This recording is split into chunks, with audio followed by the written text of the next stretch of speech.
Operation Epic Fury. John Kennedy dropped the numberless nightmare in plain English. Iran wanted enough missiles and drones to menace not just Israel, but London, Paris, and Germany. And now look at the reversal. After President Trump hammered Tehran, Trey Yingst says the regime is admitting some nuclear inspections will happen, and the United States is pressing Iran to drop its Strait of Hormuz toll racket. That's not chaos, that's leverage. The same media clowns who screeched that Trump would light the region on fire now get to watch a terror regime backpedal in public. And one detail makes this impossible to ignore. They're even admitting sanctions money has to buy goods for their own people.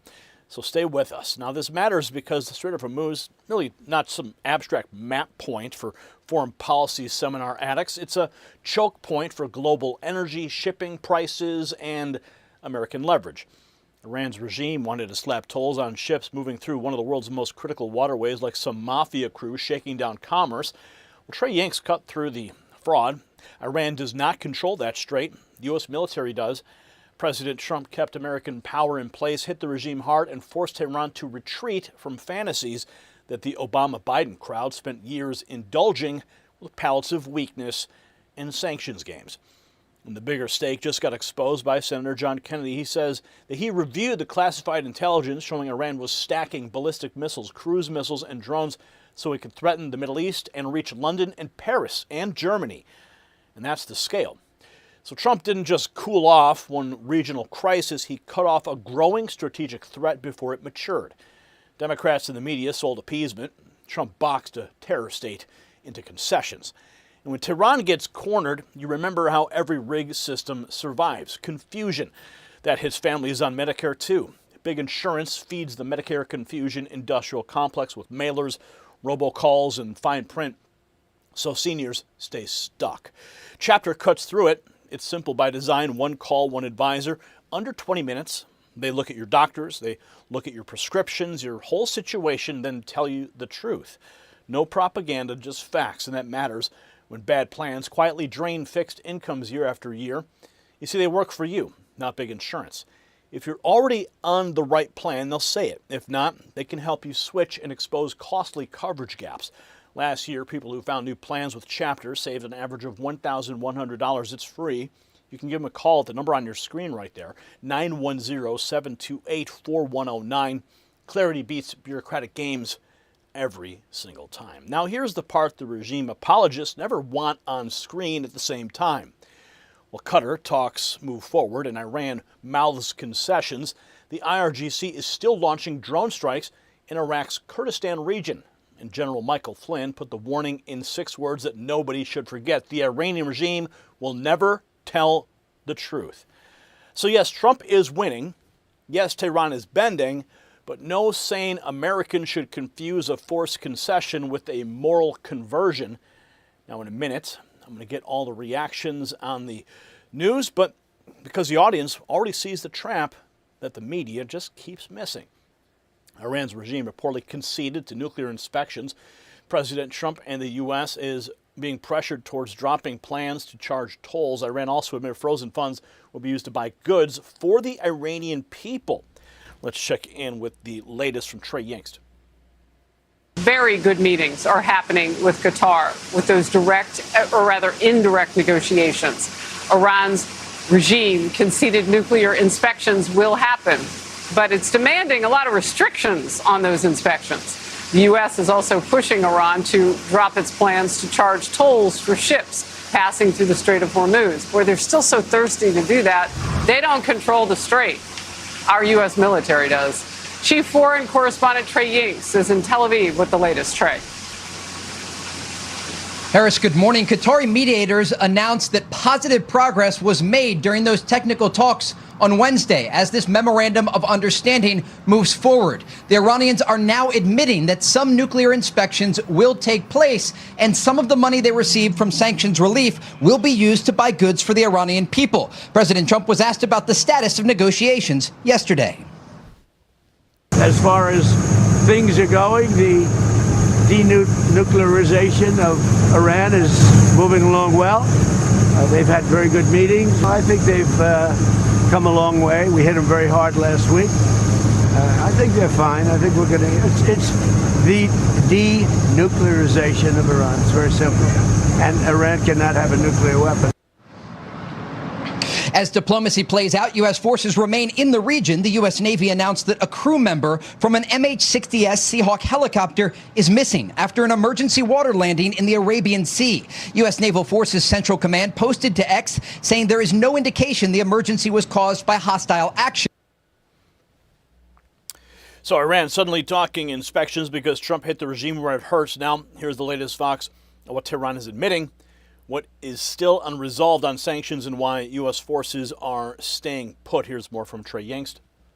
Mediators in Qatar announced that the technical talks on Wednesday made positive progress as the memorandum of understanding moves forward. The Iranians are already starting to admit that some nuclear inspections will take place. Other officials talked about the sanctions relief and the dollars the Iranians will receive, saying that some will be used to buy goods for the Iranian people. President Trump was asked about the status of negotiations. So even with the movement on inspections, nobody serious thinks the mullahs can be trusted on their words alone. General Flynn weighs in next, warning the deal leaves out Hezbollah, Hamas, and the Houthis.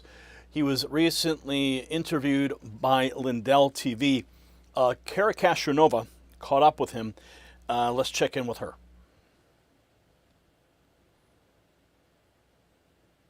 Last question about Iran. Now that there's this sort of ceasefire and they are making this deal, what are your thoughts on the deal that's been proposed? I know that it's sort of moving parts, and I know that Lebanon and Israel are still trading fire. How could we get them to sort of stop doing that? Hezbollah is not part of the deal. What are your thoughts? Yeah, I mean, this is a really, really difficult question, and it's a long answer, but the Iranian regime will never tell the truth, okay? So, period. The Pakistanis, who are the mediators for the negotiations, their best allies are the Chinese. So we have to understand the dynamics that are ongoing here with these peace negotiations, these ceasefire negotiations, which, it doesn't seem to be working, okay? So if it's not working, I think the President of the United States needs to take a step back, review the bidding, look at who's on base right now, and get a sense of, are we heading in the right direction? What more can we do? Because we can't have this tactical engagement where they do something, they fire at a ship, wherever we fire a missile. That's not going to work. It's going to prolong this thing forever. In the meantime, you do have a population in Iran of people. And what we need to be doing is we need to be finding the leaders down in that, within the Iranian people, and encouraging them to stand up and give them the kinds of support that they might need, even if it includes giving them weapons and letting them fight the internal battle that they're probably going to end up having to fight.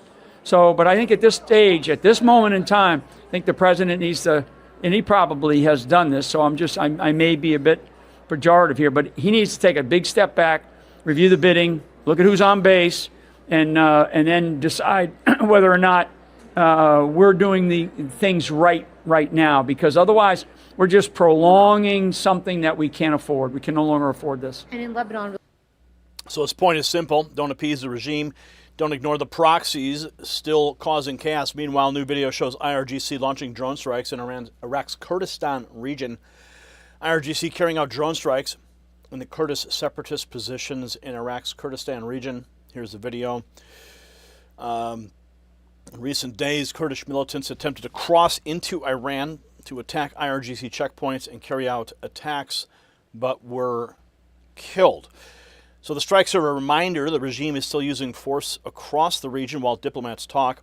Up next, Senator John Kennedy says classified intelligence showed Iran was building towards a missile and drone threat that could reach Europe. Our intelligence, here's what our intelligence showed, and I've seen it. It's classified, but I've seen it. Mm-hmm. But I can give you a general outline. Our intelligence showed that Iran was building up its missile capacity, both ballistic and cruise, and they were going to compile so many missiles and drones that they were going to turn to America and Israel and say, we're restarting our nuclear weapons program. And if you try to stop us, we're going to destroy the rest of the Middle East. And by the way, our missiles can now reach London and Paris, and Germany. And you saw reports that I've said seen that? the intelligence. Okay. And President Trump was faced, well, do I let them continue? He had already bombed some of their nuclear facilities. Yeah. But he was faced with the decision, do I let them get to the point where they have so many missiles and drones, ballistic and cruise, that they could destroy the Middle East, that they could hit London, that they might even be able to hit the United States, or do I go in to stop them? And he did. So if Kennedy's right, Trump didn't act a moment too soon, and now the fallout inside Iran may be massive, with reports that Ali Khamenei's body is in cold storage as the regime prepares a historic funeral. That is the latest from the New York Post. Ali Khamenei's body likely in cold storage as Iran prepares historic funeral for Supreme Leader killed in Operation Epic Fury. So cold storage, that's what happens to Iran's leadership when they F around. So the climax of the story is not a vague diplomatic mood. It's this humiliating sentence for Tehran. The Iranians are now admitting that some nuclear inspections will take place. Admitting. After President Trump hit them hard. After the foreign policy priesthood swore pressure would fail. After the media machine mocked peace through strength as reckless. Ali Khamenei's terror regime spent years funding Hezbollah, Hamas, the Houthis, and every anti-American rat line it could feed. Then Trump snapped the board over their knee. No toll shakedown in Hormuz, no free cash for terror toys without scrutiny, no nuclear weapon. Joe Biden and Barack Hussein Obama, they trained this regime to stall, lie, and collect. Donald J. Trump trained it to fear consequences. And that difference just changed the entire region. So here is the takeaway. Celebrate the win, because it is a win. President Trump forced the regime built on blackmail to concede inspections, retreat on Hormuz extortion, and admit relief money has to buy goods for its own people. That happened because America projected strength, not because Qatar hosted a therapy session. But keep your eyes open, because Michael Flynn nailed it. The Iranian regime will never tell the truth. The same machine that talks in Doha still backs terrorists and still sends drones into Kurdistan. That means maximum pressure stays on until every inspection happens. Every missile pipeline gets choked off, and every threat to American interests gets crushed before it grows teeth. If legacy media spent the last week telling you Trump triggered chaos, send them this segment and make them eat every word. And drop your take in the comments, because I want to know whether you think Tehran folds further from here. We're not letting this one slide into the memory hole. And we're not letting this news slide into the memory hole either. And that's why we set up this telephone number just for you, 844-840-4963. Thousands and thousands of patriots have already texted the words raw feed, and they are getting the news that matters when it matters most.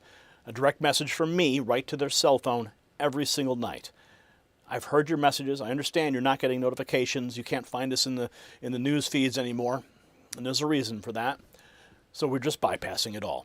And celebrate the wins by going to the merch shelf below this video or shop.nextnewsnetwork.com. The system controls information. Information control is power. They don't want you to see this. The truth only survives together. They don't want this. Share this now.